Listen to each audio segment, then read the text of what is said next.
Hello friends, good morning. आज हम लोग जानेंगे दोस्तों, बहुत ही सिंपल तरीका में इंग्लिश समझाऊंगा कि आपको 3 टाइम्स में इंग्लिश कैसे बोलना है और कैसे समझना है।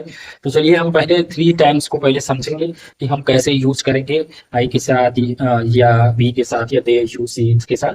तो चलिए पहले हम हमारा हेडिंग समझ लीजिए, contractions. This is heading of today, contractions. How will use in sentences this contractions? We yani this is we, yeah, I with am, okay, and I will, and I would, and I have, and I had.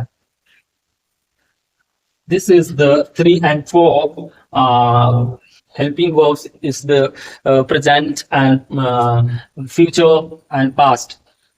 Okay, this is the how can you use this in sentences. I with, I am, I will, I would, I had, and I has. Okay, so you can understanding this all helping verbs in time to time change and future, past, and perfect, present. You with and you can use in future are, okay, and you with will you can use will, you will, and I would and you would.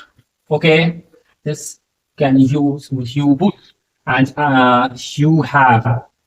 Okay, you can use had, and I had, and you had. Okay, better होगा मैं English में बोलूंगा तो ज्यादा comfortable होंगे beginners को समझने में, ताकि जिनको ना समझ में आए। मैं बताना चाहूंगा, देखिए कॉन्सेप्शन का मतलब ये है कि हम लोग जब इसे यूज कर सकते हैं 3 टाइम्स में इस सेंटेंस को, तो आई के साथ ही हम लगता है सबको मालूम है। ये तो हमारा प्रेजेंट हो गया आई एम, लेकिन जब हम फ्यूचर में जाते हैं तो फ्यूचर हमारा हो गया विल, एंड वुड माने होता है चाहिए, एंड हैड माने पास में, एंड हैड माने पास में था। ठीक है, तो इसमें आई के साथ एम हो गया आई विल। आई विल का मतलब क्या हो गया, मैं करूंगा, आई विल। ठीक है, मैं करूंगा। आई वुड, ठीक है, आई वुड मुझे चाहिए। आई हैव मेरे पास है, ठीक है, मेरे पास है। आई हैव मेरे पास था। इसको समझिएगा, देखिए किस चेंजिंग के हिसाब से, टाइम्स के हिसाब से आपका जो हेल्पिंग वर्ब होता है वो चेंज हो जाता है कैसे। ठीक है, तो ऐसे हम यूज करेंगे। यू के साथ आर का यूज होता है। You are going to school, तुम स्कूल जा रहे हो। Are you going to school, क्या आप स्कूल जा रहे हो, ऐसे यूज हो जाता है। ठीक है, तो इसे हम समझने की कोशिश करें। तो पहला हमारा इतना क्लियर हो गया कि आई के साथ हम क्या क्या यूज करेंगे इसमें, फ्यूचर में and present and past tense में। ठीक है, अब हम देखते हैं आर के साथ। आर के साथ क्या, यू आर तुम, ठीक है, तुम हो। यू विल तुम करोगे, यू वुड तुम्हें करना चाहिए, यू हैव तुम्हारे पास है, यू हैड तुम्हारे पास था। तो ऐसे हम समझते जाएंगे। जैसे ही के साथ भी लग सकता है, ही इस लगेगा, यहाँ पर ही के साथ इस लगेगा, एंड ही के साथ यहाँ सेम टू सेम विल रहेगा, और वुड जो होता है सेम रहेगा। ठीक है, एंड हैड जो होता है हैज रहेगा यहाँ पर। ठीक है, और हैड सेम टू सेम रहेगा। ठीक है, यहाँ पर ऐसे हो जाएगा।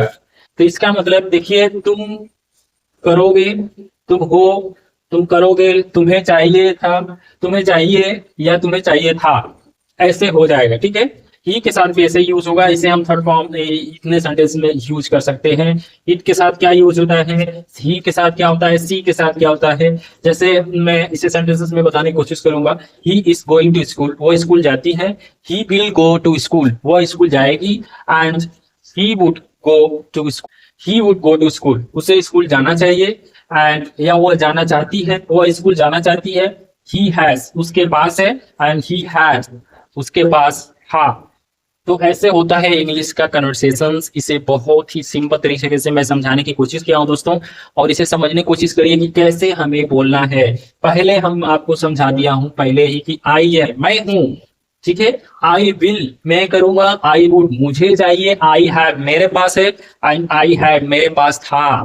ठीक है, जैसे कोई सामान है उसके यूज हम कर सकते हैं। जैसे आई हैड सम मनी, मेरे पास, आई हैड समथिंग, समथिंग कुछ भी लगा लीजिए, मेरे पास था। तो मेरे पास था, अभी क्या है वो पास्ट में चला गया, ठीक है। I has a rich man, ठीक है। मैं पहले क्या था, before 10 years, I had rich man before 10 years, now I am not rich man, I am poor. तो मैं पहले क्या था, अमीर था, रिच मैन था, अभी क्या हो गया, मैं अभी गरीब हूँ, ठीक है। ऐसे यूज करेंगे, तो ऐसे समझने की कोशिश करिएगा। और मैं इसे समझाने की कोशिश इसलिए कर रहा हूँ कि बहुत ही इजी और सिंपल तरीके से आपको समझ में आ जाए और आप भी एक अच्छे इंग्लिश स्पीकर बन सके कहीं भी। दोस्तों ऑफिस में आज के जमाने में अगर आप किसी इंटरव्यू में जाते हैं किसी भी, तो आपको अगर इंग्लिश आती है अच्छी तरह से, आपका कम्युनिकेशन स्ट्रांग है इंग्लिश में, तभी आपको नौकरी अवेलेबल होगा या नहीं होगा, या प्राइवेट सेक्टर हो या गवर्नमेंट सेक्टर हो। अच्छा, अगर आपको पोजीशन हासिल करना है तो आपको इंग्लिश आना चाहिए प्रॉपरली। आप जब स्पीक कर पाओगे तभी आपको लोग बहुत ही इंटेलिजेंस और बहुत ही कम्युनिकेशन वाला समझेंगे। हिंदी में बात करोगे तो उससे बहुत लोग ही ऐसे लोग मिल जाएंगे, ठीक है। तो चलिए, हम इंग्लिश का जमाना हो गया है, कहने का मतलब यही है, कुछ भी काम करें इंग्लिश आना जरूरी है। जब इंग्लिश आएगा तो आपकी जो कद्र है वो लोगों के साथ बढ़ जाएगी, ठीक है। तो चलिए, यहाँ पर आपको समझा दिया हूँ बहुत ही सिंपल तरीके से। सी के साथ भी इस लगता है, ठीक है, क्योंकि ये सिंगल है। और यहाँ पर विल लग जाएगा, ठीक है, विल लगा सकते हैं, वुड लगा सकते हैं, यहाँ पर भी वुड लगा सकते हैं। तो मैं एक एक सेंटेंस बता रहा हूँ इसको बनाकर, तभी आपको समझ में आएगा। देखिए, हैज लगाएंगे इसके साथ और हैड लगा देंगे इसके साथ, ठीक है। इसके कहने का मतलब है कि सी इज, कुछ भी काम है, सी इज डूइंग, ठीक है, वह काम करती है, ठीक है। सी इज डूइंग समथिंग, ठीक है, तो सी विल डू, वह काम करेगी, ठीक है। किसी से पूछना है तो उस टाइम, ठीक है, सी विल डू, वह काम करेगी। She would do, she would do, वह काम करना चाहेगी या करना चाहती है, ठीक है। सी हैज, उसके पास है, सी हैज सम एजुकेशन, ओके, उसके पास कुछ पढ़ाई के जो पढ़ी है, ठीक है।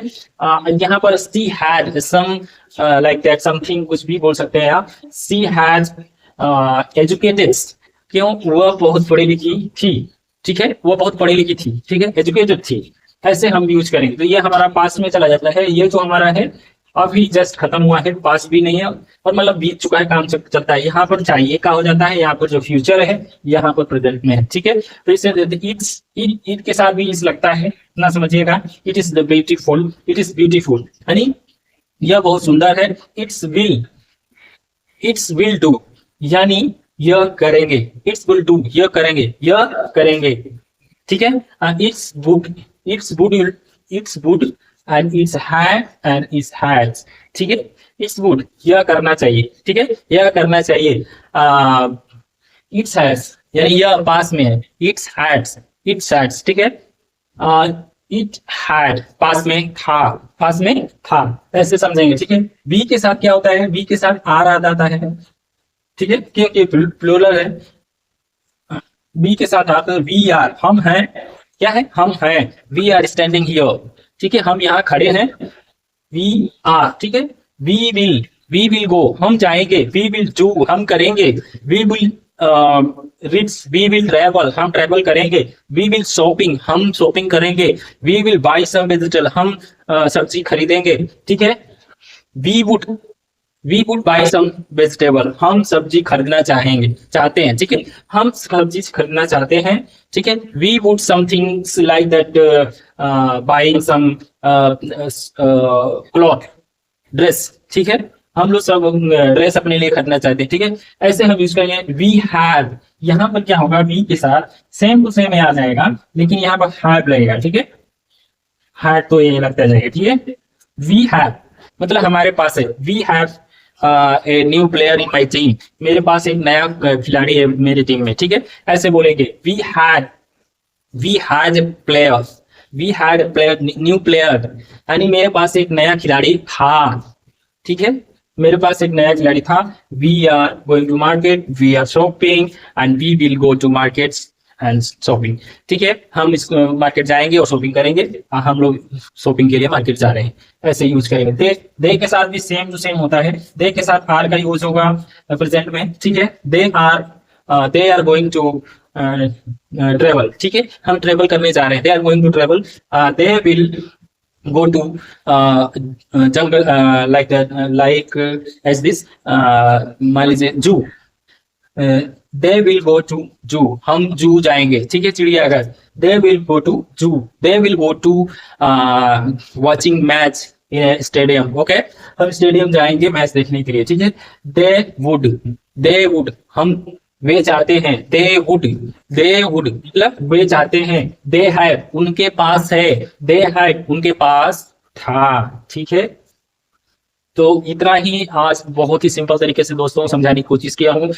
आशा करता हूँ कि आप सभी को सही तरीके से समझ में आ गया होगा। दोस्तों अगर हमारे चैनल पर नए विजिट कर रहे हैं, नए देख रहे हैं, तो अगर फेसबुक पर हैं तो फॉलो कर लीजिएगा, अगर आप यूट्यूब पर हैं तो सब्सक्राइब कर लीजिएगा, क्योंकि मेरे वीडियोस रोज अपलोड होता रहता है। और आपको अगर सब्सक्राइब कर लेते हैं तो डेली नया नया नया ज्ञान इस इंग्लिश के बारे में मिलेगा। इंग्लिश विद विवेक चैनल को सब्सक्राइब कर लीजिएगा। Thank you, bye bye.